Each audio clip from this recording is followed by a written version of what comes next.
உங்க குலதெய்வத்திற்கு மரபோடு செய்யப்படுகின்ற பலி பூஜைகளை நிறுத்தக்கூடாது.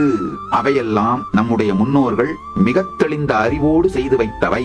அதனால குலதெய்வத்திற்கு பலி கொடுக்கின்ற வழக்கம், பாரம்பரியம், மரபு உங்கள் குடும்பத்தில், உங்கள் சமூகத்தில் இருந்தால் அது மாற்றப்படாமல் முறைப்படி அது தொடர வேண்டும். அது ஒண்ணு. இரண்டாவது, அந்த குலதெய்வத்திற்கு பலி கொடுத்த அந்த நான் வெஜிடேரியன் ஃபுட், மாமிசத்தை சாப்பிட்டே தீர வேண்டும் என்கின்ற கட்டாயம் இல்லை. நமஸ்காரம் பண்ணி அந்த மரியாதையை செலுத்தி விடலாம். அது இரண்டாவது. மூன்றாவது, உங்களுக்கு ஆசை சாப்பிட்டே ஆகணும்னு நினைச்சீங்கன்னா குலதெய்வத்திற்கு பலி கொடுத்த அந்த பிரசாதத்தை உண்ணுவதனால் கர்மம் இல்லை.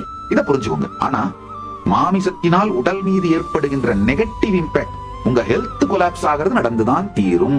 சாஸ்திர பிரமாணம் ரொம்ப தெளிவா சொல்லுது. கருட புராணம் மிக தெளிவாக சொல்லுகிறது. யங்கே ஸ்ராத்தேச்ச பித்ராம் ச தேவானாம் ச நியுக்தசஹ மாம்சம் பக்ஷயதோ நாஸ்தி பாபம் இதி த்ருவம்.